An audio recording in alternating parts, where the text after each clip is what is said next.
Welcome all to the Top Table Talk on Loaded Mag NUFC. Hope you're all well. We're slightly late, but that's okay.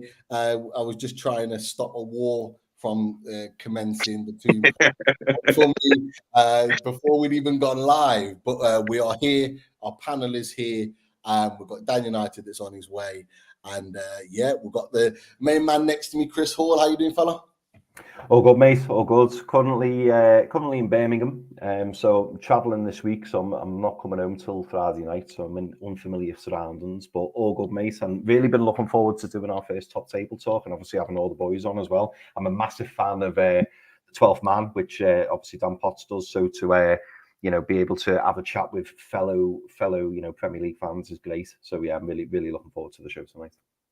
Good stuff, man. Funby, yes, sir.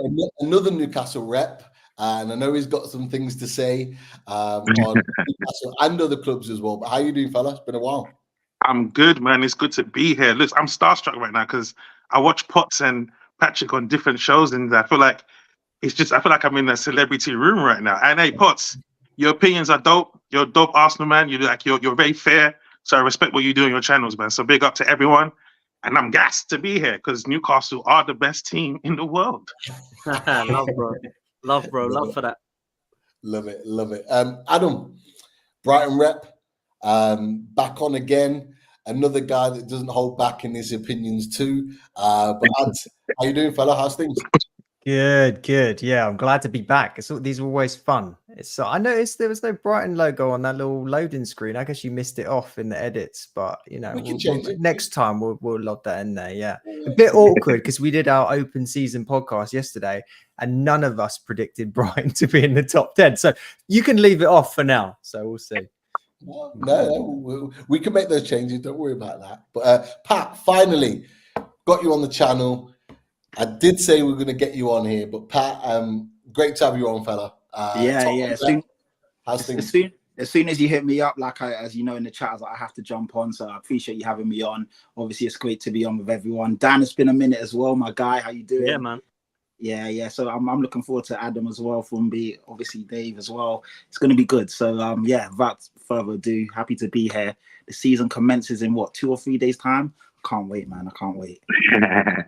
Cannot wait. And look, Potts, of course, we couldn't have this show without having you on, fella, and appreciate you taking the time. I know it's going to be a busy evening for you, but firstly, how are you? And secondly, I'm going to come to you first. Secondly, how is your team Arsenal? Okay, you didn't get Isak, although you wanted him over the summer, but you also didn't get the striker that you're after either. So, firstly, how are you? And secondly, how has your summer been for Arsenal Football Club? Come on. Listen, first of all, big up for having me on, man. Great to see this panel. I think I've met pretty much all of you now. It feels like if I haven't met you, I've definitely watched you. So fair play to all of you for coming on. Big up to everyone in the chat. Make sure you hit the like button. Make sure you subscribe and do all that thing. Arsenal. Well, I mean, I agree with you, Pete. I did want Isak, but I also wanted Bruno as well. I was being greedy. Doesn't look like we're going to get either of those. To be fair, looks like both of them are staying, man, which is great news for Newcastle.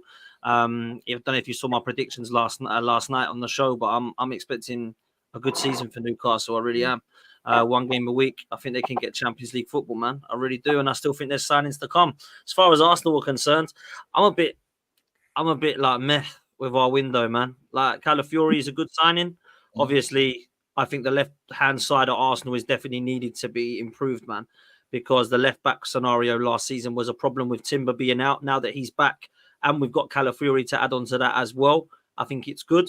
We look to be getting Mikel Merino, which you Newcastle guys will remember from a few years ago. I remember he was at your club. Didn't really work out for him there, but he's been good over in Spain from what I hear and what I see.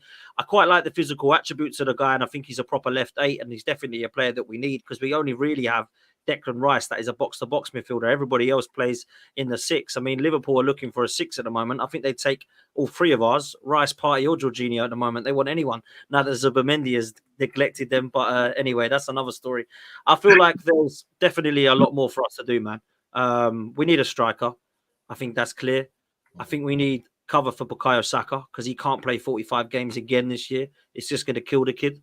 And I actually get a bit peeved when Arteta just keeps playing this kid, man. Like, this guy is ridiculously good, but we're going to get to a stage where potentially he's going to get at 25, 6 and just because he's playing too much football. And I don't want to see that happen to Bukayo Saka. You know, we've seen it happen before with other players. So I do think that we need to do more. At the moment, there's no real striker that we're linked with. I know that there's definite rumours of Victor Gyökeres and, of course, Victor Osimhen. Ivan Toney rumours are dead. Don't see that one happening. And obviously, everybody in our fan base wants your centre forward, who doesn't look like he's going anywhere. So at the moment, I don't know who we're going to get, bro. I really don't. And it's looking more and more likely that we're going to go for a winger instead of a striker. Now, my problem with that is I do think we need both. But if we had to only get one, I believe it has to be a striker because Jesus can at least cover for Saka. Whereas at the moment, if you're going to be selling Eddie Nketiah and Reece Nelson and Smith Rowe and only bring in one player, I don't think we're really strengthening the squad there. I think we're potentially weaker in terms of our players. So I think that we need to be real about this. And, you know, Edu has said we will be happy by the end of the window, which is the show I'm doing at 7, which is why I can't stay for long, because I don't know that we're happy at the moment, but he's saying that we will be happy by the end of it. So listen, I'm going to keep my powder dry. I'm going to chill. Lots of meltdowns in the fan base will happen. I'll wait for that window to shut. And then we see what happens, because I look at it then and I say, if we don't go and get a striker and go and leave ourselves short, then on the manager and Edu be it. Because if we don't go and win the league and we don't go and maximize that window, you have to look at the board and the manager and the ownership and say, what were you doing there? Like everybody says Arsenal need a striker and a winger. If you're not going to go and buy one of them and Arsenal don't win a trophy, I'm sorry, man, pressure's on. And I can't sit there and defend those that are, you know, Arteta in still after this season if we win nothing again.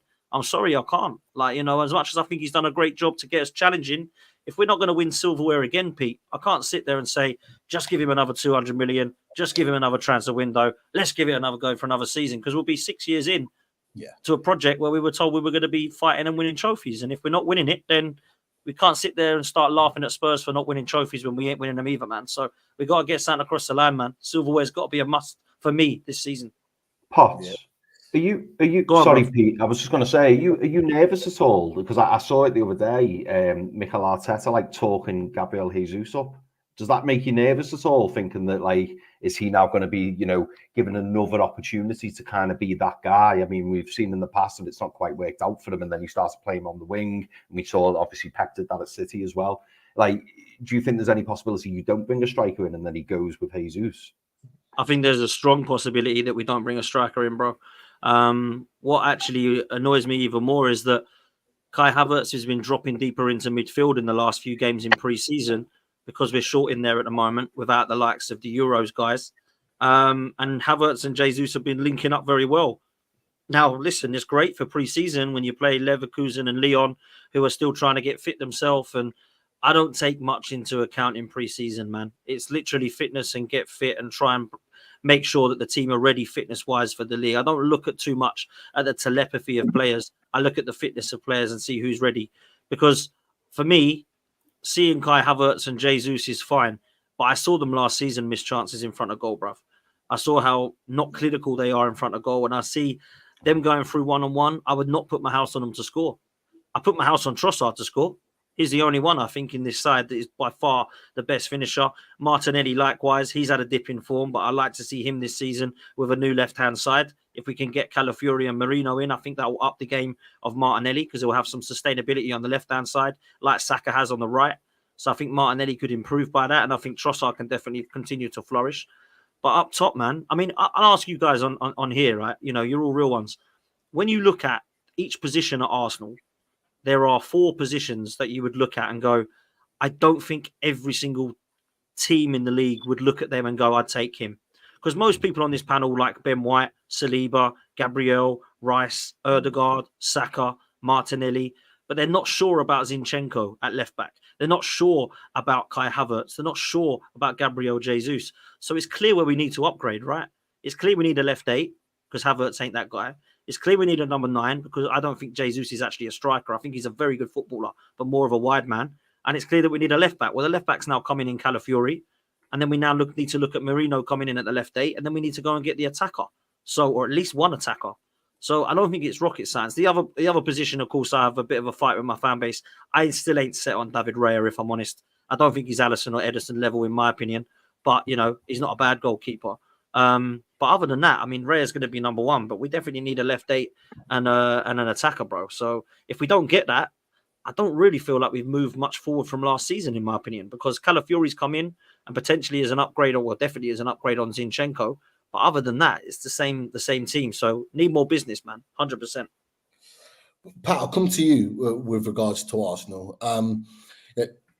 Potts has been honest with his reflection and saying, look, we're at this point now where we have to deliver. Do you see from what Arsenal's done this summer that they can deliver? Can they make that jump and overthrow Man City, or go out there and win another trophy, a Champions League maybe? What are you thinking? Yeah, you know what? Potts is my guy, and respect to him, because, like, I mean, out of all the fan base, Premsy and Potts are my favourite. Sometimes Lee Gunner when he's not going a bit too crazy, but these guys are the ones that spit the realness. And if you break it down, everything they say is factual, and then they're never over the top when it comes to Arsenal and where they're at, and they're just real and honest with it. And I agree with everything Potts said. I was about to say about you could upgrade on the keeper, but obviously he beat me to it at the end of his speech. David Raya is a good goalkeeper, don't get me wrong, and I was happy when we were linked to him last year. But when I look at if I go back to the beginning, I think Arsenal are a very, very good team. They're definitely worthy of winning the league. They're that good. They could have won the league last year. They were pretty much faultless up until one or two games. Aston Villa comes to mind, maybe the Fulham games. But they pretty much did everything they could have done to win the league. It's just that Man City are that good.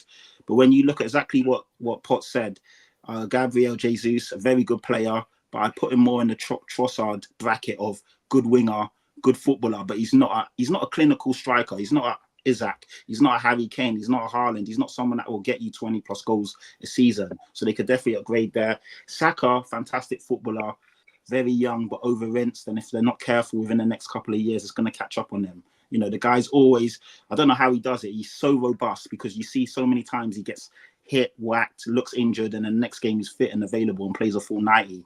But there's only so long you can do that before it catches up to the player. So that, again, is a position they need to upgrade and strengthen. And yeah, Havertz is a strange one, because obviously we all laughed 60 million last year. No one knew where he was going to fit in. I remember last year, pre-season in America, and in the skills challenge, he was missing, he was just doing all sorts of rubbish and everyone was mocking him. But when the season came and he settled in, he's been a brilliant buy for them so far. So, but yeah, of course, if you look at, if you're being ruthless and clinical, and there's not much of a difference. It sounds crazy to say it, but there's not much of a difference between the Arsenal Man City team right now. It's just the few tweaks. But I do understand when you get to that level of where Arsenal are, it's really hard to upgrade the team. It is really hard, unless you're buying world-class premium at the peak of their powers players.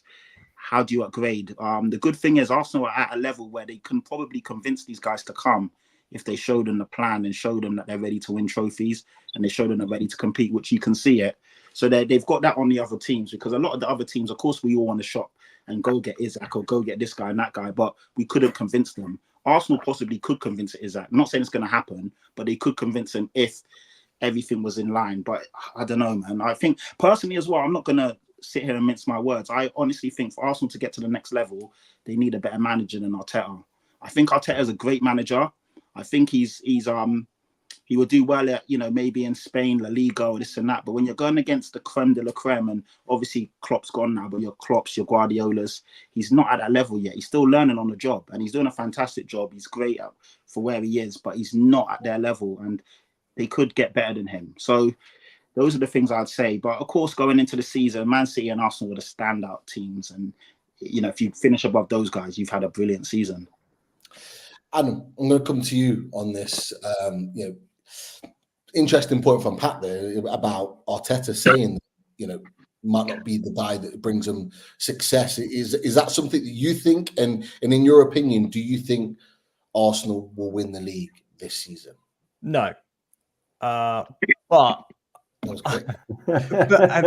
at the same time, I must be watching a whole different sport, because we're talking about the team that finished 2 points off of Man City last season, right? Yeah. It says I know you watch the side very closely, you know exactly what's going on, but you guys had an amazing season last year. 2 points off of winning the Premier League against a historic team that has spent more money than anyone ever has. That's pretty good. And you're talking about getting rid of Arteta. I don't get it. I mean, he's done amazing for you, and you're signing world-class players now, and that's hard to do. It's hard to find those players. So I don't think you'll win, but I think you've been impressive, and I think you'll continue to be impressive. But just continue to be impressive enough is that, I mean, Arsenal are supposed to be winning trophies, man. And at the moment, we haven't been able to get a domestic cup across the line. For me, I think we've disrespected them. I think Mikel Arteta has thrown them in the bin. Since he's won one, funny enough, he's like, completed it, mate. Don't need to do it again type attitude. And we've thrown all of our eggs into one basket in the Champions League and the Premier League. Now, as far as I'm concerned, he's done a great job to get Arsenal challenging. You're absolutely right, Adam, to say that it was 2 points behind Man City, and Man City are a top side. But my point is, how far do we keep going with Mikel Arteta until we say you're not quite good enough to get us across the line? And that's a genuine question. You might think keep Arteta for 10 years because look at it, no one's better than him. That's cool. But like for me, I feel like 5 years, £700 million spent, we kind of need to win something now. Do you see parallels with the Southgate situation with England? Like get so far and then maybe someone else needs to come in to actually win? I think so. To like, we can't get across the line. The style of play is nowhere near as bad. I mean, Southgate and Arteta are nowhere near. Not much is. Yeah. I think Curtis made a great point. I don't know how long ago it was now. Like, it's all good getting and to the point where Arsenal are because we're challenging, right? Brendan Rodgers did that with Liverpool, but they needed Klopp to win something big, right? Mark Hughes was doing it with Manchester City, but they needed Mancini to get something big and get across the line. And I think it was the same when Claudio Ranieri had Chelsea. They needed Jose to get across the line. And I wonder how long we last with a potential Brendan Rodgers, with a potential Ranieri, and with a potential Mark Hughes situation, because I think Arteta has the potential to be better than all three of them, by the way, before people come for me. But we're in that scenario where we think, when is it right to take a change? Because what we could do is stick with Arteta and go, no, he'll get it right.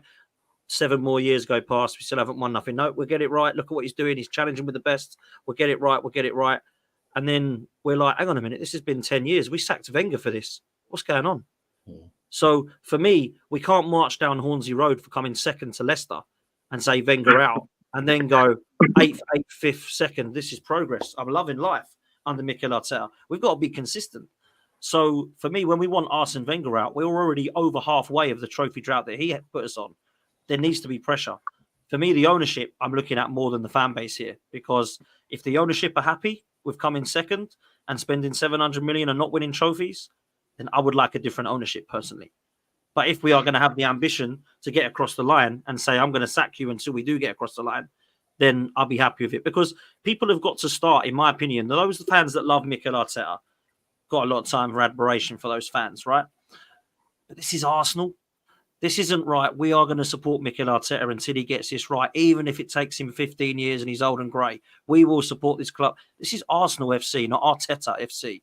This is not a club where we just leave this guy until we believe it's ready for him to go, League Cup in the bag. There we go. Told you. That was worth a 12-year wait. No, it wasn't. Like, let's just get it right. We need to get trophies across the line now, man. And this is, I grew up on trophies. I was spoiled. I get it. Every single year that I was growing up watching Arsenal, I was spoiled. Yeah, in the 90s, in the late 80s, in the 2000s, we went invincible. We've got doubles. We've got FA Cups, leagues. We were going up against Fergie. This is too long to wait. 21 years. Yeah, 21 years without a Premier League title is too long as far as Arsenal are concerned. Over 30 years without European glory is too long. Over 30 years without a League Cup, believe it or not, is too long. But we've had a few FA Cups along the way, so everyone's happy. Nah, man, I need to get across the line. That's what we're here to do, man. Right. So we'll end the Arsenal talk here. I want you to tell me, Potts, what you think Arsenal are going to do this season. Just in respect to the league, do you think you're going to win the title? And then we'll go around the panel and get other people's just really quick thoughts. Are you going to win it? I can only go by what I've seen so far, and I still think Man City are stronger than us. I don't think, unless Rodri and Haaland get injured, they're the only two players I don't think they have cover for. I mean, Other than that, I think Man City can do it again. I've seen no evidence at the moment to change my opinion on that with what Arsenal have done. If Arsenal get in a striker, if Arsenal get in that winger and they get in that 8, maybe I'll be in a different place. But at the moment, I still think we're coming second, bro. Pat, what you saying? Arsenal to win the league? No, same as Potts. I think they'll go really far. They push Man City to the wire, but I do think Man City are better. They're definitely coming second. You never know what could happen in a season. It's a long season, but right now they're good for second. And I just think Man City are too good. Unless something crazy happens, that's probably where they finish. Ads, what are we going for, mate? I think a top 4 side. I don't. There's no entitlement to second. I think Man City obviously. Let me ask you that. Let me just go on to that. So you're saying the top 4 side. There's no guarantees for second. Who could potentially come ahead of them then? Well, we don't know what slot's going to be like at Liverpool, right? But to say that Liverpool can't challenge is inaccurate, right? They definitely can be up there and in the mix. Chelsea ended last season incredibly well, as we all saw. Spurs, I'm not going to big up Spurs too much, but your style of play under Ange, second season, it's going to be, I think, impressive. There's tons of sides that are going to have a chat here about getting up to second and third and fourth. Arsenal's one of them. Okay. I don't know. I've got to come in. I don't know what sport you're watching now as well. If you think Chelsea are going to be out leaping Arsenal this season, brother, maybe you should go and watch rugby. That's all I'm saying. Because there ain't no way in hell that Chelsea are getting ahead of. I'm not saying Chelsea are. I'm saying they definitely could happen. Arsenal don't have rights to that second place. Like, it's not like the football is this far ahead of everyone else in the league. Man City, you can argue. But no, you know what? Even as a Spurs fan, I would say it is. I can't even lie to you. I hate defending Arsenal. Well, then surely there's no talk about Arteta out then if they're playing such amazing football. I mean, a lot of people would never say Arteta out. It depends what side of the fence you lie on. It depends. I think Arsenal are a fantastic team. I think in any other world they win the league quite comfortably. It's just that Man City are just a juggernaut. So in a few months, if Arsenal don't finish second, everyone's going to sort of come back on here and be like, yeah, if Arsenal don't know what second, happens. I'd be very surprised. I would say it's a really poor season for them. They should at minimum be finishing second and winning something. I think they're that good. I genuinely think Arsenal are a legitimate team. And I mean, I hate to say it, I'm a Spurs fan through and through, but I just have to be honest when I see the football. And obviously there's no divine right for anyone to finish anyway. The points are earned. But Arsenal did their bit last year. It's just Man City are just insane. Man City will go on a 10, 12, 13 game run. Even I think Dan will be able to tell. What was your run at the end of the season? Because you lot again really didn't drop. Hey, we lost one game in the whole of 2024, and that was there you go. That's what I'm saying. Arsenal are that good, and that's the way it is. But listen, I've got to shoot because I've got my show. But big up for letting me come on, man. Yeah. Big up to all of you, and love Pat. Love to all of you, man. Adam, we'll talk again, Ad. 100%. Cheers, man. Congrats on second. I'll see you at the end of the season. Bro. Take care, boys. Take care. Really quickly, just from me, Chris, just your thoughts on Arsenal, because I want to get in Adam, because I know Ad hasn't got too much time either. So what you think about Arsenal really quickly? I don't think they'll win the league. But there's going to be a period where Pep overthinks it, where he does that thing where he plays Foden at left back, thinking he can do some kind of new wizard thing. And they'll drop points in that period. You know, when they'll lose to a Wolves and it's just like, what's Pep doing? If Arsenal can capitalize and not lose, they can go ahead. The problem with Arsenal is they pump faked and they lost to Villa. And then that's when they can't go toe-to-toe for City, win every game. So they have to avoid that because they don't have to beat City or Liverpool. And Arsenal are hard to beat. They've got a great defense, so they can do away with them, man. And like, they are the second best team in the league against the lower teams. They will handle business, but they have to capitalize on that Pep moment where he overthinks the whole season, and then maybe. But I don't think they'll win the league. No. Chris, what are you thinking? Yeah, so I don't think Arsenal win the league, but it's been interesting listening to everyone's thoughts because, like, I feel like it's quite wide open. So I kind of get where Potter's coming from in that, he fancies he fancies a team to cause an upset. Like, I could see it. This does feel like a season where it's not nailed on. I mean, there's lots of question marks around Newcastle, a few question marks around Tottenham. You know, Chelsea, obviously, we have the question marks around Chelsea every season, and I know that they're all up in the air. But one day or one season, it's got to land. Like, you know, something's going to click. Will Maresca be it? I don't know. Question marks around Man United. Do you know what? It does feel wide open for me. But right now, if you ask me, you know, do I think Arsenal will win it? No. I am a betting man. I was going to say, if you're a betting man, I am a betting man. And like, I would probably say Arsenal are favourites for second, given that City will probably, you know, are favourites for the title.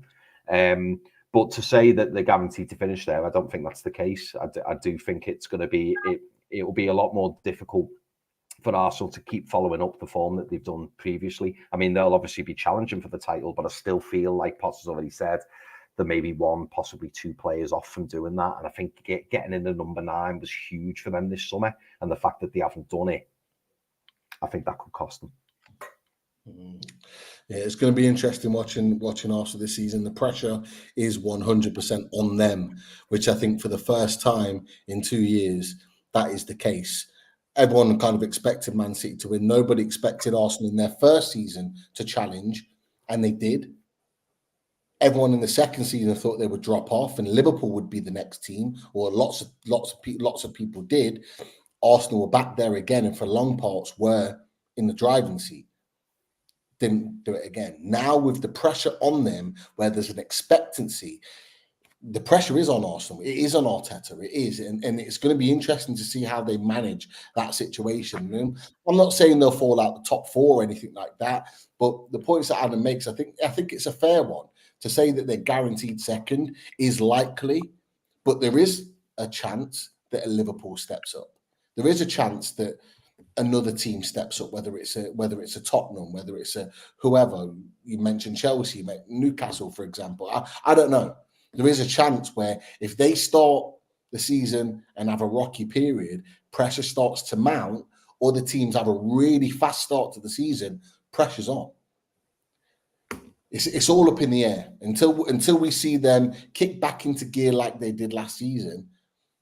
It's all up in the air. But look, let's move on, because I want to get to Brighton and then on to Spurs, because I've got a bone to pick with you, Adam.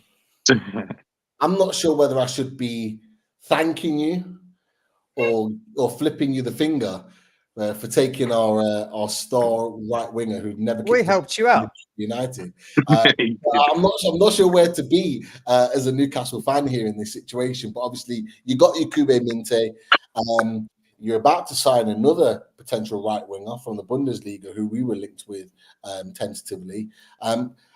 Just talk to me about your kind of summer, because you did fall outside of kind of the top 10, which was a surprise to many.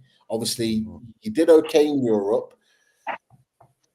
Where have you found your summer? How has your summer gone? Have you got optimism going into this season? Are there any concerns? What are your hopes and aspirations for this season as a Brighton family? Yeah, it's a really tough one, because the end of last season was a disaster. Like, all those competitions, especially Europe, was too much for the club. Squad depth, injuries. You guys suffered from a similar situation. It fell apart. Then De Zerbi fell out with the chairman and the rest of the club ownership. He's gone. So everything that we'd started to build up over the last couple of years sort of completely went away. Then we come around to this summer. We sign a manager who's 31 years old, whose managerial job was in the Bundesliga 2. Now, he did a fantastic job, but I mean, unproven. And then we've basically signed a string of 19-year-old right wingers. That's been our specialty this transfer window. But we're spending money, and that is a rarity for Brighton. We're starting to spend some money. So Minter, I think we helped you out with your slight little financial situation that you guys had. 30, 35, right? If this Gruder deal goes through, we're going to be 25, 30 million as well. We got the Mats, I think his name, you say it, Wiffer from Feyenoord. Yeah. Really good looking player, 24 years old, about another 30 million. So it's an unusual window for Brighton. But if you think about it, there's so much that needs to be rebuilt in that team. Over consecutive seasons, we've lost Yves Bissouma, Alexis McAllister, Moises Caicedo, and now we've lost Pascal Gross. We're about to get rid of Billy Gilmore. Our central midfield just gets ripped out every year and taken away by the bigger teams in the league. And it's hard. So we're going through a bit of a sort of a refresh and a rebuild, but it's a young team. We are a super young team now, and with a young manager. So I've got no idea. Every Brighton fan's got no idea how this season's going to go. It's going to be interesting. Look, Fumbi, I come to you with regards to Brighton. Obviously, I mentioned about Minte. I don't know how much you've kept an eye on Brighton, but Adam's made a couple of added points there. Obviously, they've sold another kind of set of players that they didn't necessarily want to lose, but they have. They've got a lot of young players that have come in. Nice try. They've dropped out as well in the top 10 last season. Do you see them as European kind of teams that are going to fight in the European kind of positions this season, or do you think it might be another sort of mid-table scrap, a little bit like last season? What are you thinking? Well, I did think. Was this to me? Yeah. Yeah. Sorry. Oh, sorry. Go on. Yeah. I did think that until I heard their manager was 31. Then I was like, well. 31, that's wild. Last season, I was so annoyed with the beginning because people were chatting about Brighton. Do you know what I mean? Like, oh my God, their module, they do business so well. And then they banged us 3-0, and the noise was just so loud. I was getting stressed in it. But then they fell off, so I didn't really care about them anymore. But looking at them this season, because we gave them Minte, right? And I've not kept an eye on Brighton per se, but Newcastle fans have kept on reminding us how many goals he scored in pre-season. So it's hard to ignore what he's been doing. In terms of looking at them this season, I guess like Adam said, just hearing what you said in terms of the team being young and the manager being young, I feel like they'll be exciting, but there'll be a lot of like maybe some wild 4-0s because they're so young. I feel they'll be exciting to watch because there's going to be a lot of youthful exuberance.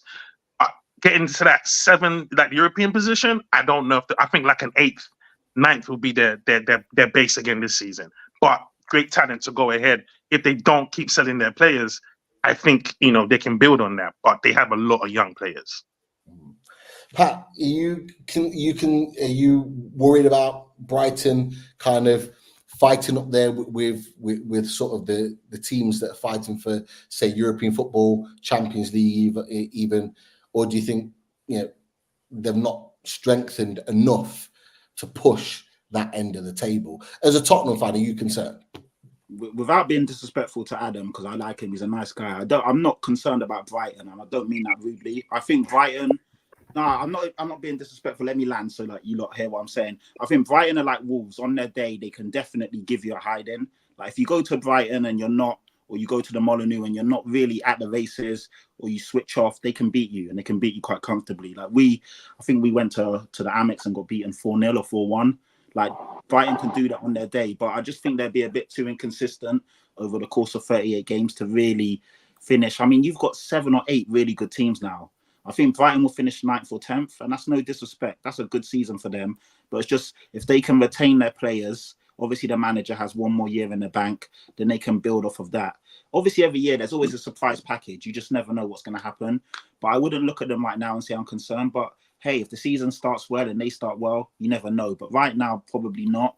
But I'm always going to look for Brighton games because they recruit really well. They have an exciting brand of play. They got good players. So they're a team that I'd like to watch, but I wouldn't look at them and think that, like when you look at the teams, obviously the top 3 are pretty much, they're going to be Liverpool, Arsenal, Villa, Newcastle United, Chelsea. There's a lot of teams I'd put before Brighton, if I'm being honest. I agree with you. Go on. Yeah. Sorry. I was going to say, I agree that everyone now talks about, maybe they'll get top 10. I'm talking about any old team if you think around the mid-table area. But if you now look at it, as you've said, City, Arsenal, Liverpool, Villa, Spurs, Chelsea, Newcastle, Man U, West Ham just spent an absolute boatload of money. They've got a good-looking there team. You go. I didn't even add West Ham. You're right. That's 9 teams. Yeah.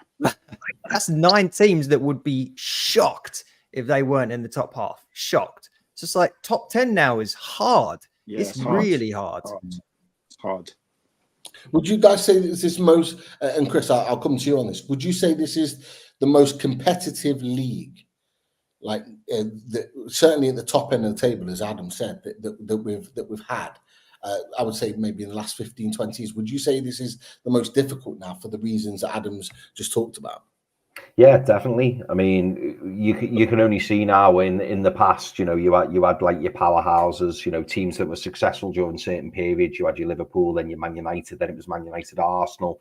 We've seen it in the past, and they always would go and cherry pick, all the best players, or that was kind of how they came to prominence. Whereas now, because of the financial restrictions, and it is impacting all clubs, some clubs more than others, but because of the restrictions and because clubs are having to now be clever, it is kind of leveling the playing field out a little bit, because we're seeing clubs who aren't maybe as popular or, aren't as high up the league spending a lot more money than clubs who are nearer the top. And the impact of that, it could change the league completely. I mean, Adam's right. When you actually nail down all the teams and you go, well, actually, they've spent this and they had a good season. They haven't got European football. There's all these different caveats. And the top 10 in the Premier League, it just shows you how strong it is, because you look at other leagues, like you look at La Liga, you look at the Bundesliga, you look at Liga and Serie A even. Like, they probably couldn't compete with our league. And that's why the Premier League is the biggest and the best that it is. And we're seeing that with the promoted teams as well. Even promoted teams are coming up. In the past, you'd look and you'd go, oh, they might stand a chance, or fancy them for mid-table. Now, when teams are coming up, it's like, I can't see them staying up. Like, it's going to be an uphill battle for them to stay up. And even the clubs that are lower down the league, and I'll mention Everton, even the clubs that are lower down the league and struggling a little bit, they've still got some decent players and they can still turn up and get a result. Gone are the days where you just turn up and you go, oh, yeah, well, they'll win 3-0, 4-0 easy. Now you're seeing a lot more shocks. So I think the league is the most competitive it's been, and it should be a really good season. And I think now, for it more than anything, for me, it's now about consistency. And Adam's talking about, Brighton possibly struggling, to get in the top 10. But if Brighton can hold this squad together, keep the manager for a period of time, in 2 or 3 years' time, could be a different conversation. Brighton could be right up there. And that's how quickly things can change. Definitely. Add two things before we come on to Tottenham. One player for all of us that are not Brighton fans to look out for next season. And secondly, what would be considered a successful season for Brighton Hove Albion? I think, based on what we've kind of said there, if you get top 10, incredible season. But I don't think it's a disaster with everything set up in the way it is. If we finish 11th, 12th, I think that's okay. Player to keep an eye on. It's the guy we signed from you. I know it's ridiculous to say that, but because but he's the one we're most excited about. He really is. And you've got to think about the whole front line of Brighton and the age that they are. So when he's fit, you've got Evan Ferguson, who's still 19. You've got Minter on the right-hand side, who's 19. Matoma's the oldest one in his mid-20s. You've got Julio Enciso that everyone forgets about, who's incredibly talented. We've got Valentin Barco, who we signed, who plays and pushes up. The whole team is so young and it's so promising. Like, there's excitement everywhere. My answer will change a little bit if we do make a couple of extra signings before the end of the window. We've been rumored heavily with that Fenerbahce Turkish left back, Kadioglu, who was really good in the Euros. If we get him, that'll be really a guy that you want to keep an eye on. We've also been weirdly rumored with Mats Hummels, the World Cup winner, and Champions League finalist winner, because he's out of contract now, left Dortmund, and the manager knows him, and they go back, I think, their days at Dortmund. So it's a long shot, but there's been discussions there because we're light at centre back. Outside of Minter, I think this should be a big season for Carlos Baleba, the central midfielder that we signed a couple of years back. Young player, started to come on last season a little bit more. He should be promising this year. Exciting player. Never runs out of energy. Interesting. Lots of players there to keep an eye on. From a Brighton perspective, I want to go to you, Pat. Tottenham Hotspur. You are always very, very positive about your club, and rightly so. You made a big signing recently in Dom Solanke. You were after a striker. You got your striker. How have you kind of assessed your summer? And do you think you're equipped to not only tackle the Premier League, but also tackle European football? Oh, great question. Right now, I'd say no. I still feel we need a bit more. The Solanke one's a bit of a weird one because he wasn't my number one pick. He wasn't my second or third pick. I understand the signing. The more I've looked into it, I've warmed to it. But if you would have told me 6 months ago, 4 months ago, we'd signed Dominic Solanke, I would have laughed you out of the room. And maybe that's being a bit snobbish because he's not, he's not a big name. He's not Ivan Toney. He's not a Gyökeres. He's not somebody that comes with a lot of fanfare. But when you look at the player and look at what he did last year, he scored a vast array of goals, good finishes. He plays off the front. He can dribble a lot better than what people take him for. 19 goals. There wasn't many players that scored more goals than him.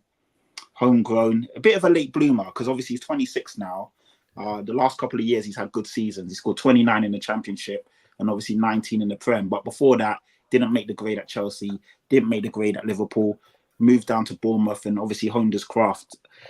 I look at it and I'm a bit like, I don't know what's going to happen. I want to be excited, but I'm also not excited, if that makes sense. Maybe it's because I just had my heart set on Ivan Toney or Gyökeres and we bring in Solanke. So obviously he's here now. I'm going to back him.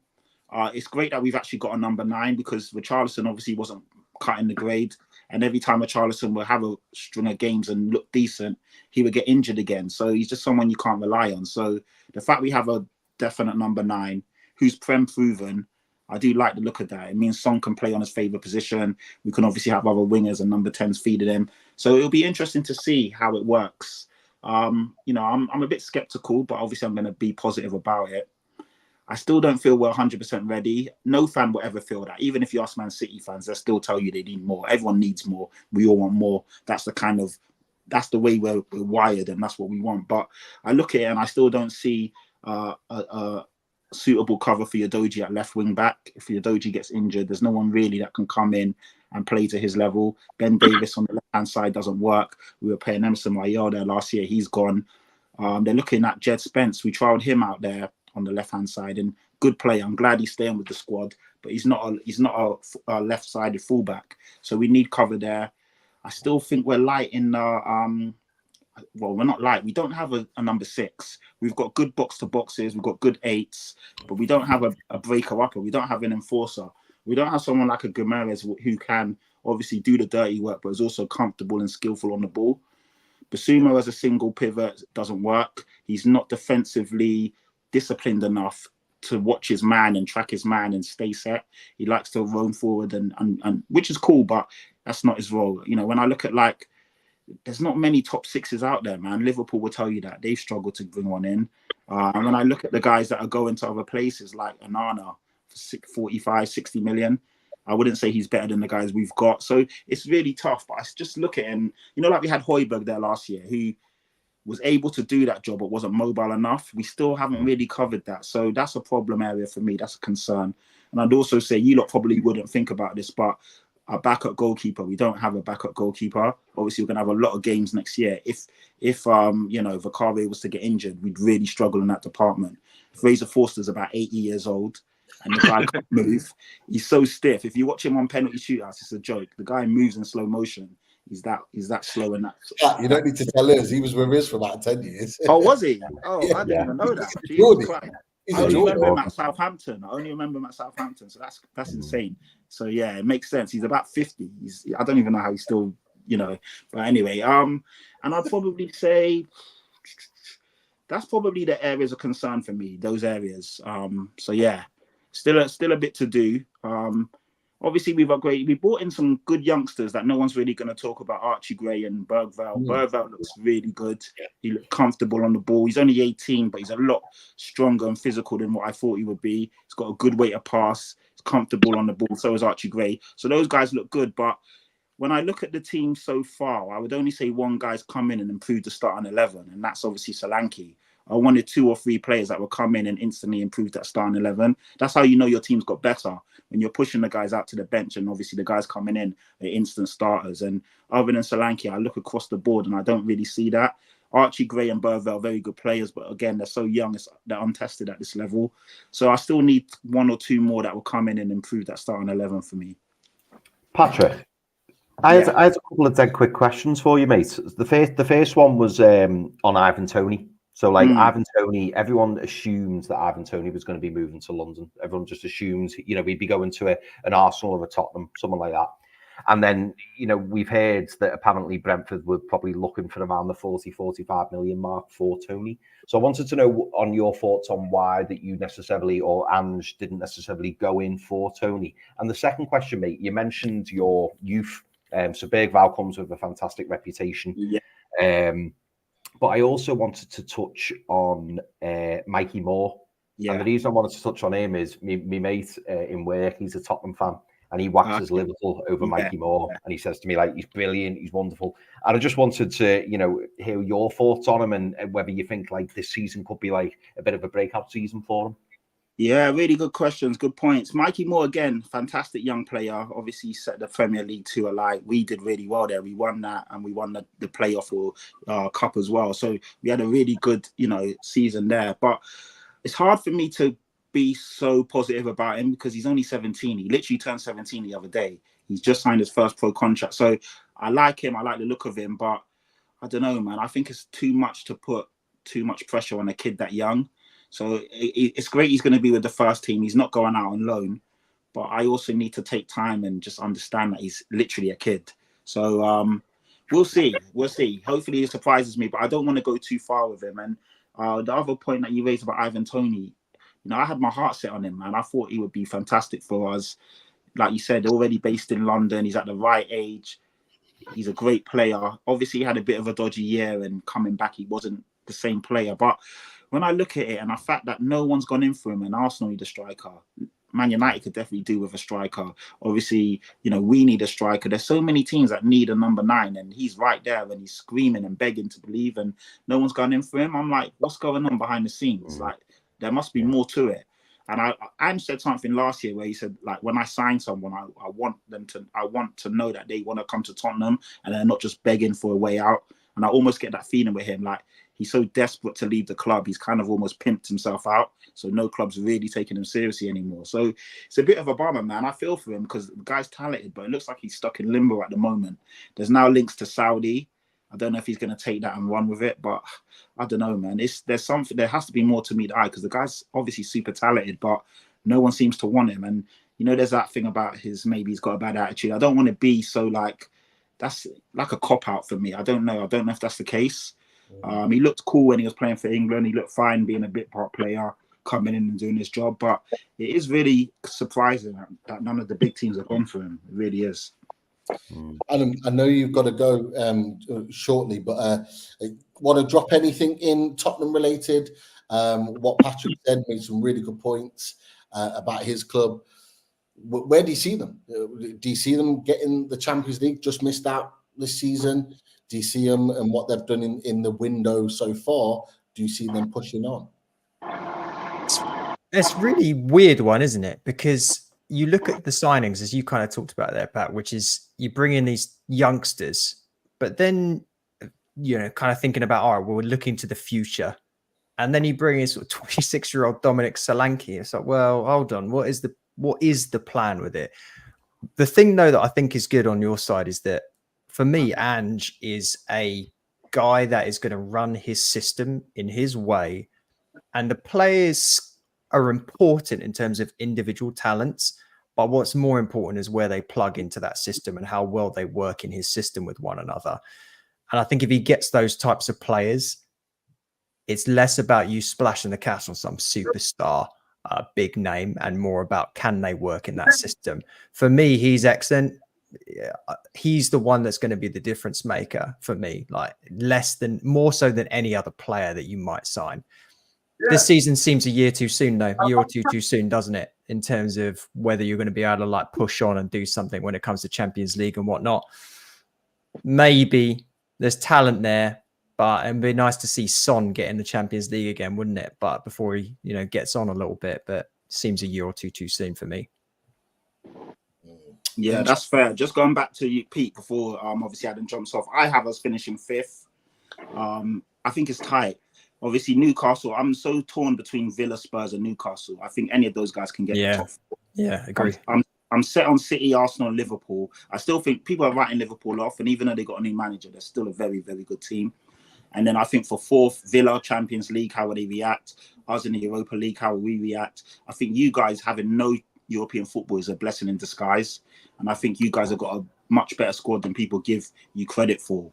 So it's so tight this year, man. It honestly is. Definitely. Look, Ads, I know you got to go. We're definitely getting you back on the panel again as the season progresses. But, yeah, nice one, Adam. Massive. Cheers, guys. Yeah, just, Good luck for the season, Adam. Yeah, you too. I'll give some more shit to the Arsenal fan. That trophy entitlement, he can't be having that. Cheers, guys. Pleasure as always. Good luck. Yeah. Take care, bro. Take care. Top man. I told you, he tells it as it is, and it won't be the last time that he's getting into other clubs, in particular Arsenal, it seems. But like Fumbi, I know you've got links. I think it's your brother's a Spurs fan, isn't it? Yeah, I've got 2 brothers who support Spurs, man. So I have to deal with delusion every single day. Talk to me then. Tottenham Hotspur, from your perspective, Fumbi. Come on. Obviously, I hate Spurs because my brothers support Spurs in it. So we just go back and forth every day because my brothers, they love Spurs in it. Like they gas every single player. So Solanke, who they won't be watching last season, now they said they've signed generational Solanke. So it's a different guy they've signed. But for me, looking outside in, I think Spurs are in that place where I guess you want to crack on. Do you know what I mean? I feel for Spurs because they get a bad rep, oh, you haven't won anything and stuff like that. People forget City are in the league, Liverpool are in the league. It's not easy to win anything in this Prem, right? Solanke, for me, I wanted him at Newcastle as a second striker because Callum Wilson can't stay fit. So I wanted him to be our second striker. Not that he's a second striker, but I thought that would be a good, not too expensive thing. Obviously, you've gone with the main striker. It's big boots to fill. You had a Harry Kane who guaranteed you goals. It's hard to try and say to Solanke, you got to be the Harry Kane.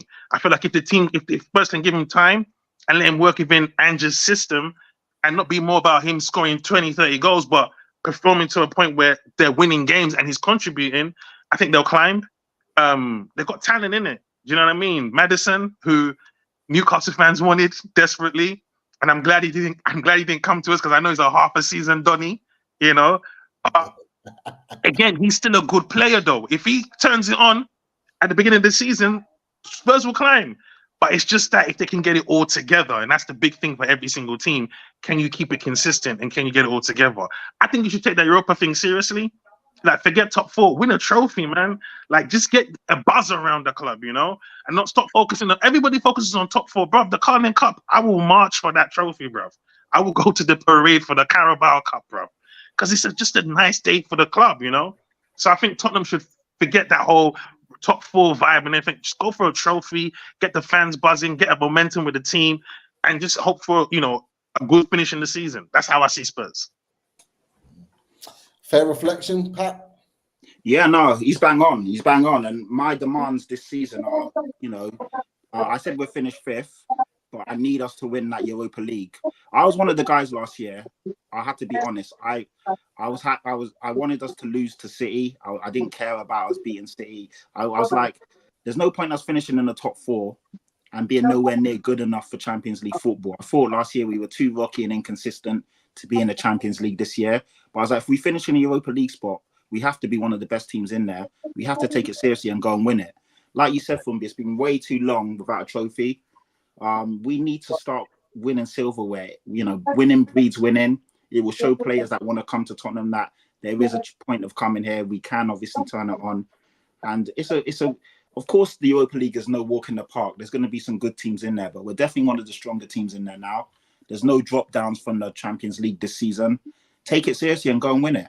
Honestly, like you said, I don't want to completely drop down the table. I still want to finish in the top 6. But if we finish 5th or 6th and win the Europa League, my God, that's a massive, major European trophy, and it gets you Champions League the year after anyway. So, you know, job done.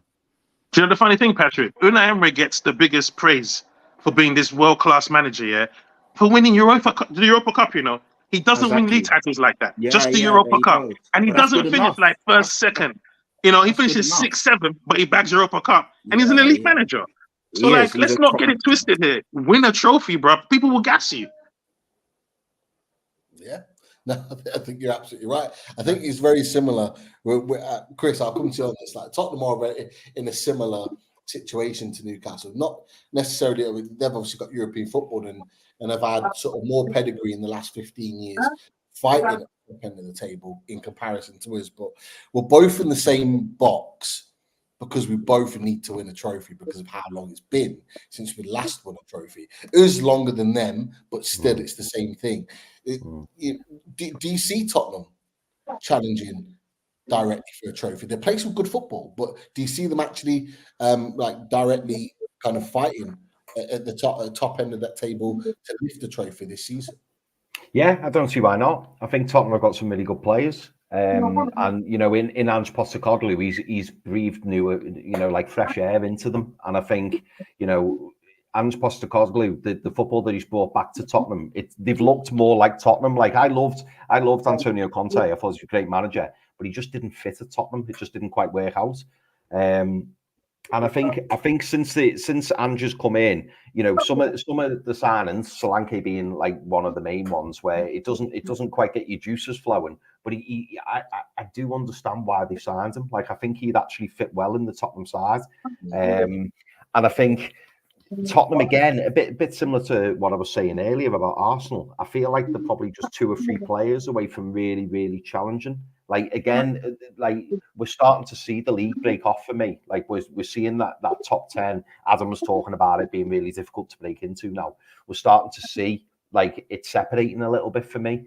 And I think, Pete, when you mentioned about Tottenham being in a similar position to us this season, yeah, I mean, they are desperate for the trophy like we are. But also when Patrick was talking about, you know, being in the Europa League, I think if they were in the Champions League, I think it would have been a big ask this season. But in the Europa League, and because they've got that, I think Tottenham have got a reasonably strong squad, and I think they'll be able to rest a lot of the key players for the Europa League games. And I think that'll be a big advantage for them. So maybe Europe won't have that big of an impact. You know, if you're keeping your son to one side, you know, keeping Van der Ven at home, all things like that, and just saying, you know what, give him a rest, get him fresh for the weekends. And you were touching on that, Pete, at the back end of last season, saying that, you know, if we got in the Europa League or the Europa Conference, it allows you for that squad rotation. Whereas in the Champions League, particularly difficult for us because you know, we were in such a difficult group, and I think it not just physically but emotionally drained the players as well. But Tottenham have got a great chance of lifting a trophy next season in the Europa League, and I think they will be challenging near the top. For me, I think Tottenham are probably more favourite to get top 4 than Villa. I genuinely think Villa struggle this season, particularly because they've lost, you know, Douglas Luiz and Moussa Diaby.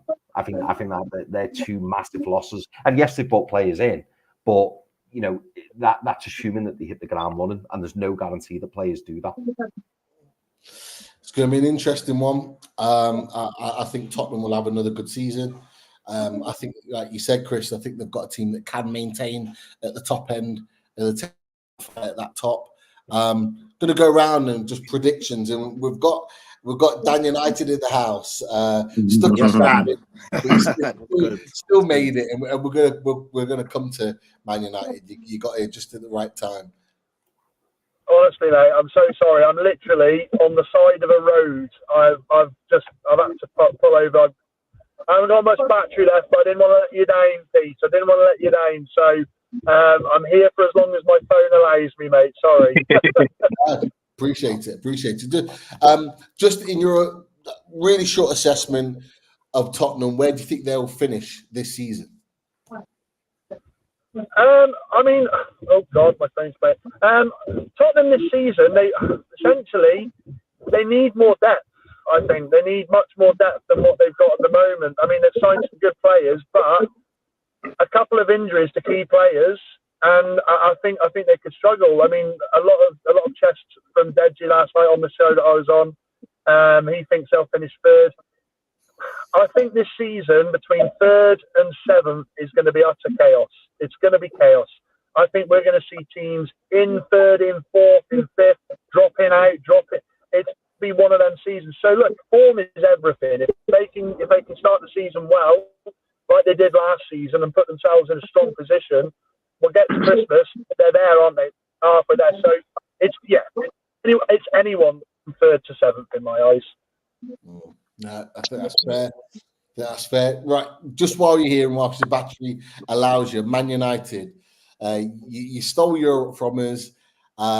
You've made a number of signings. To be fair, you've strengthened. You put your money, or the Glazers and Sir Jim have put the money where their mouth is, and they've brought players into the club. You're just about to sign. Is it a left back and or did he play right back? The guy from Bayern. Right back. And obviously you got Dillit on the way as well. What do you make of your summer, and where do you see Man United going next season? Is there an expectation creeping back into Man United with all the signings that they've made? Well, I've put us third, and the only reason I put us third is literally because of chaos. We could finish as low as seventh. That's how confident I am going into this season. The transfers have been good. They have, and I like the transfers out with a couple of the boys. Wan-Bissaka goes with the greatest respect from me, because he was a player that never caused any issues on the sideline. And you could see he was doing his best, but he didn't match what we needed at right back. We saw Dalot being so good going forward. When Wan-Bissaka was starting, I kind of didn't fancy us to be that much of a threat on the right. So Mazraoui comes in more attacking. Will he be fit enough? He's got a horrendous history with injuries, which seems to be the sort of players we like at the moment.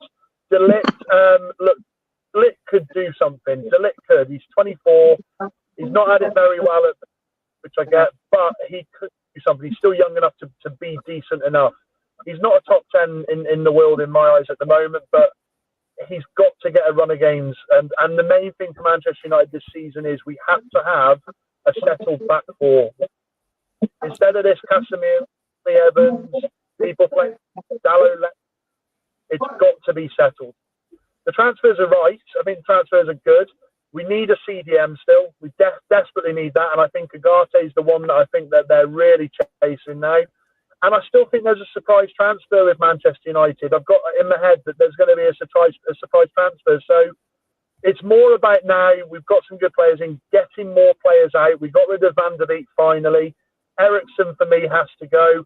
I wouldn't be surprised if Casemiro's a deadline one in the Saudis. I really wouldn't. I know that Ten Hag said, no, he's part of the squad, but he's got to say that. Casemiro's a big player for United in the sense of money that he takes every week from us. So I expect there to be a few signings going out, but I do equally think we'll get two more in, potentially. But United this season, I feel, are going to be like Ten Hag's first season. I think some weeks we're going to be incredible, but I think other weeks we're going to be absolutely decimated in games. It's just about making sure there's a little bit of progress. And I know that sounds counterintuitive, me saying that, but we have to see a difference in the way he did things last season, because as much as injuries did play a part, he handled things in a bad way. So, look, 2 cups in 2 seasons. On paper, it looks like it's a success, but this season we really need to see just a way of playing. We need to see a style of play. Simple as that. Amsterdam United. Mate, we're being taken over by the Dutch. Half the backroom staff's Dutch. I'm surprised the cleaners aren't Dutch yet. Dan, love it. Go on, Chris. Sorry, Pete. Dan, is Sancho going to stay? I think so. I don't think anyone wants him, Chris. For the money that we want for him, I don't think anyone wants him. Look, if it was me, Ahmad's had a really good pre-season. You know, you've obviously got Garnacho, the star boy, looking good. Rashford. I would be saying to the likes of Anthony and Sancho, off you go. And Ali B, I honestly don't think that's the case with Southgate. I think there's a reason that Ruben van Nistelrooy's been brought in. I do. And look, you don't bring a manager in to be an assistant manager. I think he is the fail-safe. If anything goes wrong, then he takes over till the end of the season. Interesting. Yeah. Pat, I'll come to you. Interesting, Pat, when you were talking about Tottenham and you were talking about that fight for sort of that fifth, fourth space, you didn't mention Man United in that conversation.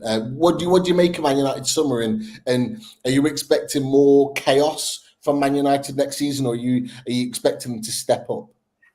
Obviously, you lot know Saeed's my guy, and Saeed's got you lot finishing third as well. And I'm like, I don't know, man.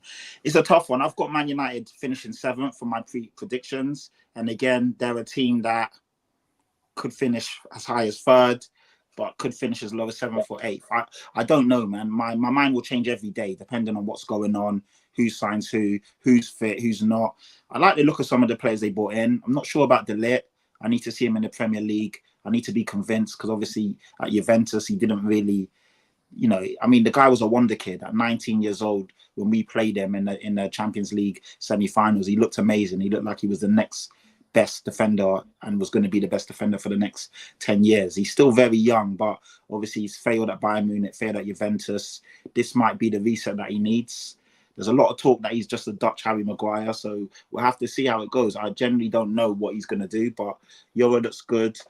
United are a team, again, like, you just don't know what you're going to get from them. 1 minute they look fantastic and they can beat you 4-0, 5-0, 6-0. The next game they're just taking shots and getting battered by a team like Brentford, for example. So I still don't know what to make of them. Ten Hag's still there, and like Dan rightly said, on paper, 2 trophies in 2 years, and the teams they beat to get there, you'd say that's fantastic. But then when you look at the style of play, how they finished the season and the league form, it's very up and down. So I generally don't know, Pete. Honestly, I can't call it. They're definitely finishing the top 8. I just think the league's so strong now. You literally have a big 8, top 6, big 8, whatever you want to call it. But I don't know, man. I look at, obviously, I think City, Arsenal, Liverpool are definitely above most of us. But even Liverpool, I'm giving them credit because they've done it time and time again and the players are there. But none of us know what Arne Slot's going to do in the Premier League. So, again, that's another one. But, yeah, I don't know. I've got them 7th, but, yeah, I'm not sure, if I'm being honest. For me, it's going to be close. It is. Yeah, it is. It's going to be. It is.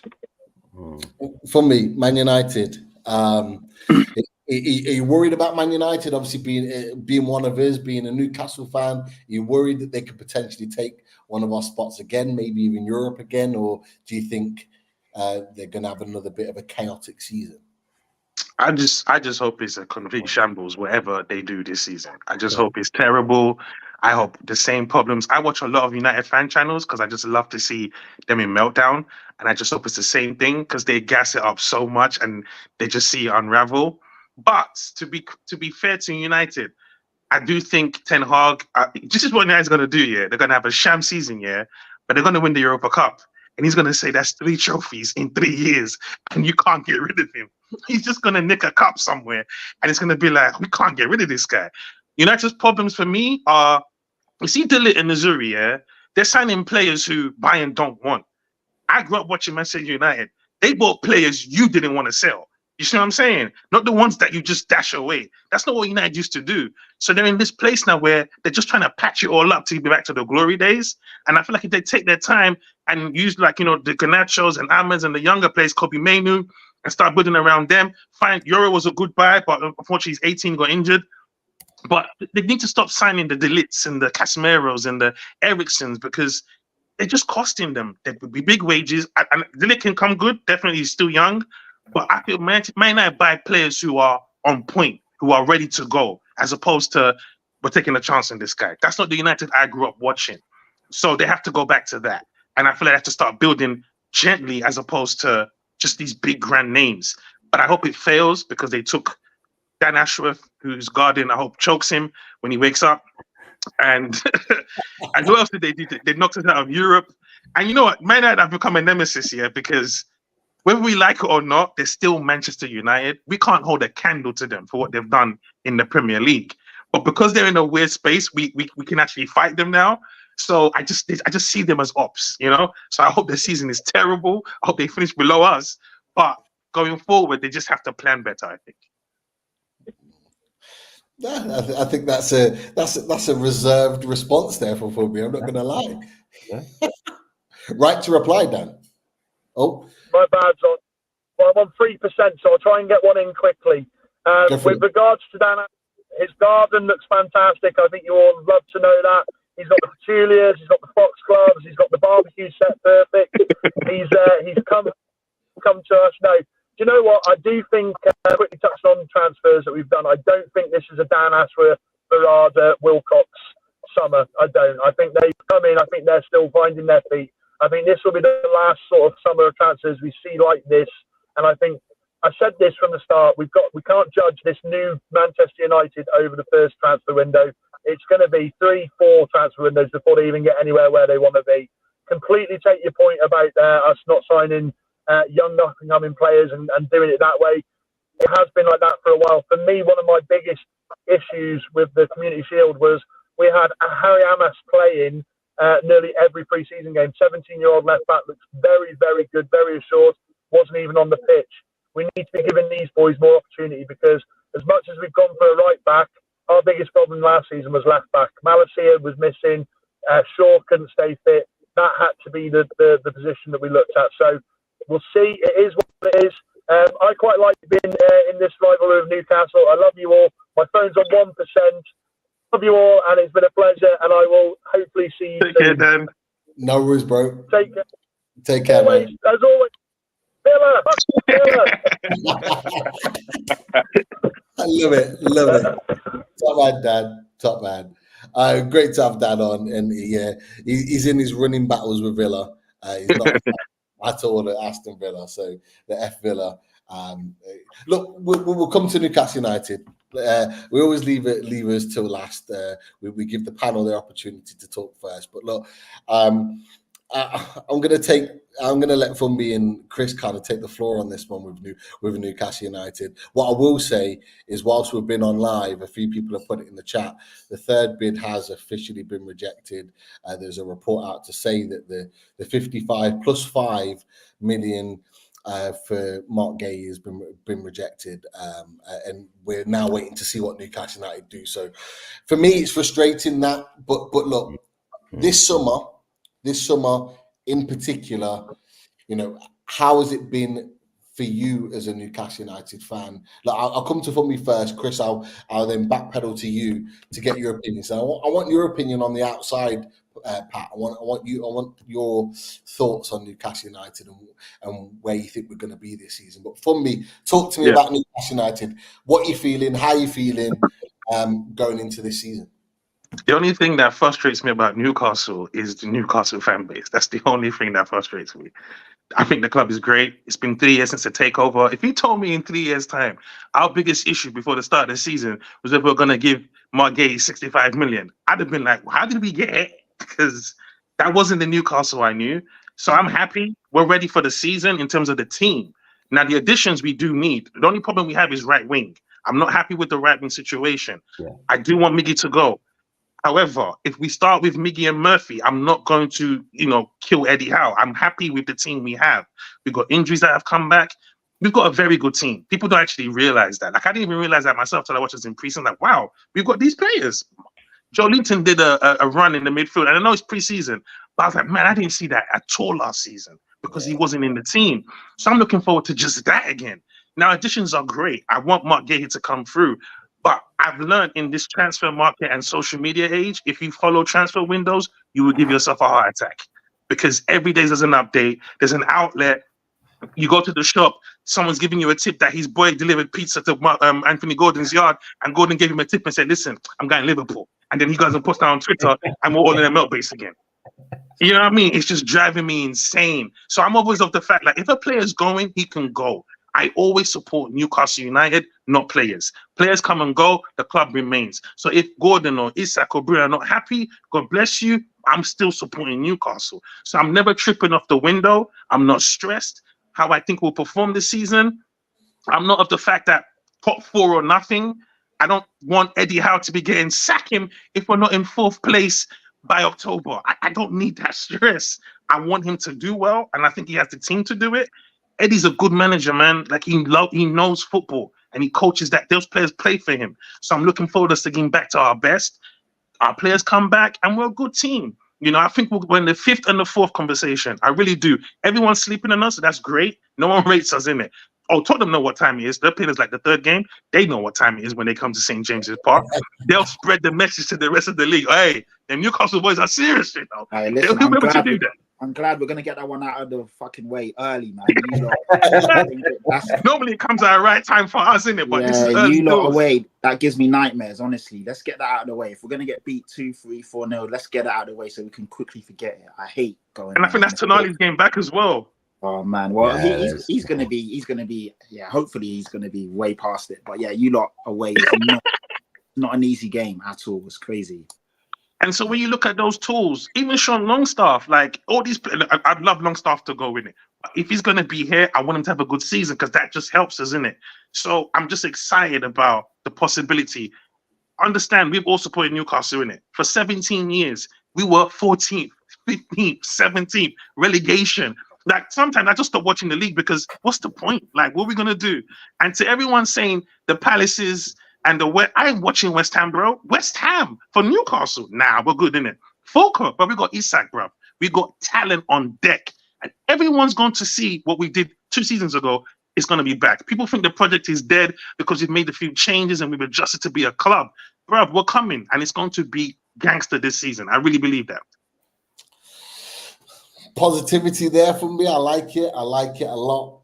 Chris, from your perspective, like we talk on Loaded all the time, but like just obviously, you can even say transfers aside. Like, are you looking forward to this season? Are you expecting big things from Newcastle United, regardless of whether we pick up players or not?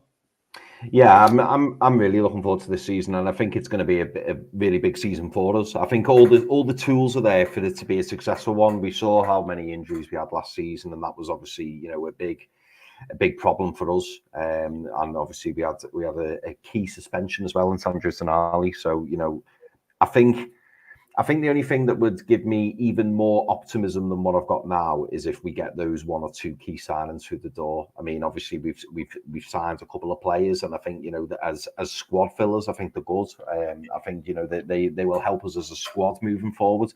But we've yet to see that statement signing.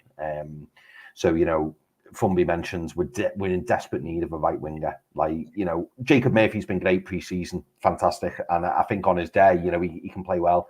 But Jacob Murphy playing 38 games in the Premier League season, I think it's wishful thinking if you think that Jacob Murphy's, a top 4 standard player week in, week out, because unfortunately he's not. Has he improved under Eddie Howe? Yeah, absolutely. But when you compare him to, the clubs around us, look at their right wingers or their front three, that's where we always fall down. That's where I feel we fall down. But having Jacob Murphy in the squad's brilliant. I think he can come in. I think he can do a job. But as I feel confident we get top 4, and the reason I say that is because I think Patrick said at the very start of the show, the fact that we don't have European football, I think that massively plays into our hands. But not only that, I think last season it wasn't the Newcastle that we all know that we can be. And I just think another season under Eddie Howe, and with those shrewd 1 or 2 real key signings, I think we could really, really blow up this season. I do believe that the pressure is on Eddie Howe, because I think if we finish outside the top 4, maybe top 5, if it depends on whether Champions League qualifies for 5th for this season in the Premier League, I do think the pressure will be on Eddie Howe, because I think this ownership model, particularly if they back him in this transfer window and possibly in January, I think this ownership model will want Champions League football next season. And as well, there's the pressure knowing that if we don't achieve Champions League football, Alexander Isak and Bruno Guimaraes, that conversation is going to come up yet again. So to avoid that, let's get the Champions League football, and then we can look forwards, maybe get them new deals, stuff like that. But yeah, I am confident. I'm confident this season, and I firmly believe that we'll finish top 4, top 5, definitely. Pat, you were talking quite positive about Newcastle. You think people are not giving us the credit that we deserve? Are you expecting a big season from Newcastle? Yeah, I mean, it depends what you define as a big season. I've got you down as 6. I generally feel you're not going to finish lower than 6. top four is a bit of an arse, though. I'm not going to lie, because there's some really good teams in this league, as you know. But yeah, if things go your way, I think now with any of our teams, we have to basically, of course, form and playing and all of that comes into, but we also have to be lucky. Like you guys were decimated by injuries last year, so were we. We were decimated by injuries and suspensions all at the same time. Then we had obviously the Asia Cup coming in during the middle of the season and Song going away. You guys had obviously Tonali. No one foresaw that. So there's all these things where you're just really unlucky. So if things go your way, you could definitely finish in the top four. I don't see it. I don't think you're better than Villa and Spurs right now, if I'm being honest. But you're there or thereabouts. You know, like I can't laugh away the conversation. If someone says you're going to finish top four, I can't snigger at you and turn my nose up and be like, "What? Are you sure?" Because you are there or thereabouts, and it just depends. I think you need a couple more, definitely. But for me, the key this year was you lot keeping Isaac and keeping Gordon. It looks like you're going to do that. Those two guys are fantastic. They're only going to get better. You know what the irony is? And it's quite funny. When we were linked to Anthony Gordon a couple of years ago, I was like, what? Anthony Gordon, he's shit. I don't want him, blah, blah, blah. And he's gone to you lot. And you took a big punt. It was a big gamble. And honestly, it's one of the best signings I can think of in recent years. The guy's sensational, man. He's that good. And I was really pissed off during the Euros that he didn't get the running that he should have got. He's an out and out natural winger who can beat his man, who can deliver, who has end product. I really like him. I think he's sensational. And obviously Isaac, another sensational player. Isaac gets a lot of fanfare. Everyone talks about him. Gordon, not many people talk about him, but the fact that you can see Liverpool are really sniffing around, you know that the guy's quality. And then obviously, like you said, you've got your Gamaras, you've got your Tonalis, you've got your Joe Lintons. You've got a good squad. Do you know what I mean? Good defenders as well. If you get Gay in, that's another good defender. You guys have got a good team, man. And like I keep saying, not a lot of people are talking about you guys, but you are a legitimate team. Yeah, like I said, if I'm being honest, just 100% being a straight shooter, I think Spurs and Villa are still better than you lot. But honestly, it just depends, and it just really depends on what goes your way. Eddie Howe as well, good manager. A lot of people don't give him the credit he deserves. I know he had a bit of a rocky moment last year, but he's still a good manager. It's just going to be what your board want, because if Eddie Howe finishes in the top six, I think that's a fantastic season. You should keep him. But I also do understand that you are at that limbo moment where maybe you do need another manager to come in, a bigger name to really attract the bigger players, show that you're on that trajectory of really challenging and really competing for Champions League year in and year out. Maybe Eddie Howe doesn't have that allure to the name, and I know we shouldn't say this, but just being real, innit? If you get a European manager in with that pedigree, maybe that will attract some of the bigger European names. I don't know. But yeah, I can't see you not having a good season, but it'll be interesting to see where you finish. Not having Europe, I honestly think it's a blessing in disguise. I really do. And I think that could be a really good push or jump for you lot. No, I think all points have been fair. I look at Newcastle United's team, and I think we are competitive. We're competitive in pretty much every position. I think, you know, we get Mark Gay in or someone of that ilk, and you could argue every kind of position on the pitch. You could say that we are challenging the top six for sure in terms of our players being up there and better than them. Of course, the likes of Man City and to an extent Arsenal will have those top level world class players, but outside of that, I think we are competitive. I think, you know, looking at our squad, and you know, we're going to bring it onto another show. Chris has got the squad there of all the players and the backups as well. And if you look at that, we have got strength in depth. We just didn't show it last season because we didn't have enough players fit and available to do that. Like you boys have already talked about it, but Tonali not playing pretty much all season. You know, you got Harvey Barnes, our new signing, paid 38 million for him, barely kicked a ball for us. You know, it's crazy. Tino Livramento was coming back from an ACL injury and so needed time to adjust. Lewis Hall adjusting to a new club and playing regular football. He only had about 6 games at Chelsea before we signed him. So there's all of that we're building into. And I just think now we've got everyone fit. Everyone, crucially, has had a preseason, so they're up to speed. I just think, as you said, Pat, that one game a week where we can focus purely on beating that one team in front of us can be an absolute blessing for us. And Chris Fumby, you'll know the intensity, the press, the work rate. We were able to do that week in, week out when we finished fourth because we had a week to rest, recuperate, and then train on each team that was coming to us. And Eddie Howe and the players talked about it, the fact that they barely got to train in between matches because it was like a weekend match, then Champions League, where they were flying out wherever to whatever game, then back in. And to an extent, and Pat, you'll know this because your team have been doing it for years, these players have to get used to it. They do. They're going to have to get used to it if they want to be one of the best. But I just think now we've got a squad back together and we've got that focus. And as you've said, up until this point, we've kept all the top players and I expect them to stay. I just think we can surprise a number of people. Like, you were lucky not to get Champions League football and you had no European football, so you could focus week in, week out, but you were decimated by injuries. Exactly. Definitely. Pete, a couple of good questions have come up during the comments. I saw someone say whether Villa better than Newcastle. I'd say they've got a better goalkeeper. Definitely better. Emi Martinez is a good goalkeeper.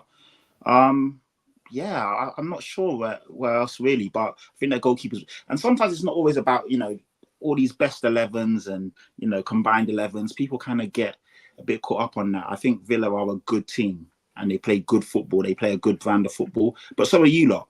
But I'll just say Villa are probably just a bit better. They've got a few more players that have been there, done that. And obviously I'd say as well that they've got a better manager in Unai Emery.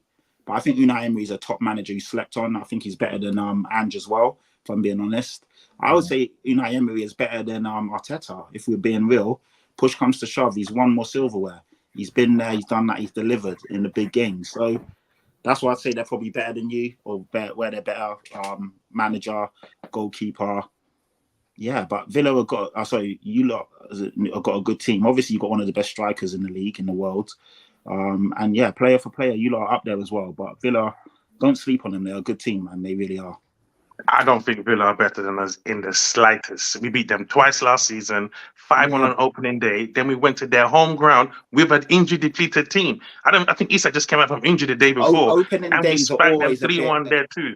Yeah, but over the course of the season, they finished above you, innit? I know games. They didn't have the injuries we had though. We had way more injuries than them. I guarantee if we had a consistent squad, we would have finished above them. Their back end of the season was terrible. They lost bare games. They only made top four because you couldn't. You were more interested in making sure City also didn't win the league than came top four by yourself. I'm looking at it. Villa won 20 games. Tottenham won 20 games. Newcastle won 18 games. Right. Look at the goals scored. Look at goals scored. Yeah, goals scored. You lot scored 71? 85. 85. Villa scored 76. We scored 74. You might cannot see us, bro. Goals conceded: Villa 61, Tottenham 61, and I throw out 62. Just in addition to that, up until Pope getting injured and pretty much missing the whole season, we had the best defensive record in the Premier League at that point. And him losing Pope at that point was massive for us because Dubravka is just 2-3 levels down from him, and it was proven to be this game. I only think we finished a few points off Villa. You guys, I think it was you did. Maybe 8 points. And to be fair, I'm gonna sit with Fumbi on this one. I genuinely think, had we not had the severity of the injuries and the length of time, like Pope, for example, Joe Linton was out for 5 months. Another example, I think. No Tonali. I do think, even like Harvey Barnes, you throw those 3-4 players in who are big players for Newcastle United, and they're in our team. I genuinely think we finish. I'm not saying we'll get Champions League because you guys, without your injuries, probably could have got that too. I genuinely think with those 4 players fit, we could have finished ahead of Villa, actually quite comfortably. Also, Pete, if you look at our top 4 finish the season before and compare it to their top 4 finish, at that one point we had only considered less goals than Arsenal in our top 4 run. We were unstoppable, and so Villa, if Spurs had run most of their games, Villa would have fallen out of top 4 because they lost so many games at the back end of the season. We were awful. Like, we should have got top 4 last year. When I think about it, there was a time when we were getting beaten by Fulham, losing to Wolves, dropping points at West Ham. Like, we were just all over the place. So but credit where credit has to be given to them because they finished 4th. Like, with all that being said, they still did it. But fair play. You lot made some good points. It's so tight, man. Honestly. And Patrick, I think Unai is overrated. Hella overrated. He's not, man. I don't think he's that much better than Eddie Howe, to be honest with you. He's delivered, man. Come on, you can't take away what he's done. Like he's on the cup won finals, 100%. Yeah, he's won but if you look at his league and his team building, I hear that. But when you're winning cup finals, when you're not the better team, you have to give the guy credit for that. Do you know what I mean? Like, I hear that. Villarreal, the teams that they had, and he's winning. Like, you know, I've got to give him credit for that, man. I really do. So you got Leicester first game of the season. Yeah, Leicester away. Yeah, confident, gonna win. Yeah, I am. I was bantering like yesterday on Twitter, just saying, I had like that meme of Pablo Escobar. He's outside smoking a cigarette, and it goes 11. We're 1 week away from 11 men, random men who get paid $100,000 a week, ruining our lives. And are we gonna win? Yes or no? And loads of people in the comments are like, we're gonna lose. But no, I think we'll win. But Leicester, the thing is with the Premier League, you just don't know. We're away, a brand new team that are going to be up for it. It's hard to call some of these games, man. It really is. But we should win. But you just don't know, man. You just don't know. If you don't win, do you think it's panic stations? Nah, it's too early to panic. First game of the season, very early. I think we'll win. I think we should win quite comfortably. But you just don't know, innit? Leicester are going to have the bit between their teeth. Harry Winks is going to have a point to prove. Jamie Vardy loves playing against us. So there's lots of these conundrums. So yeah. I don't know. Who have you guys got first game of the season? Southampton. Okay, that's okay. Yeah, that should be a newly promoted teams. Yeah, newly promoted, but I think you at home as well. You lot should have more than enough for them. Yeah, I'm confident. Like me and Chris, we'll talk about this on Thursday in our match preview. So just really quick, last point before we wrap up. You think we'll beat Southampton? Oh hell yeah! I'm thinking 4-0. I hope Isak can get that hat trick over the line, but he probably won't because he likes a two brace. But I reckon like a 4-0. Once we start bouncing, we start bouncing, man. It's going to be nice, and we're a good team, man. So I think I don't want to disrespect Southampton because, like I said, new promoted team, but we have to beat them on opening day this season because if we're going to make a statement and no European football, like we've said, we should have enough to be beating Southampton at home and let the Premier League know, like we did with Villa, that it's not going to be a nice place when you come to St. James's. Everyone knows that, man. Trust me, no one likes going to St. James's. Ask any fan base. You put us in the gods. We're like 60 feet above everything. And it's just a horrible journey, man. It's so far away, and you just know you're going to get beat up when you go there. No one likes going to St. James's. Trust me, it's an awful place to go to. Trust me. Definitely. Look, that's it. We're out of time for tonight on Top Table Talk. Really enjoyed the chat. Thank you to everyone coming and joining us. Pat, of course, massive big up to you. Tell everyone where they can find you, fella. Yeah, Patrick Tyrant on Twitter and YouTube and Instagram. By all means, follow me. You'll see everything I'm up to. I'm on quite a lot of different podcasts and stuff. Chatty Patty, I'm going to try and put a pod out on my show, on my channel, just before the season starts with my predictions, what I think. And you lot probably heard a bit of it here. I'm on Last Word on Spurs every week.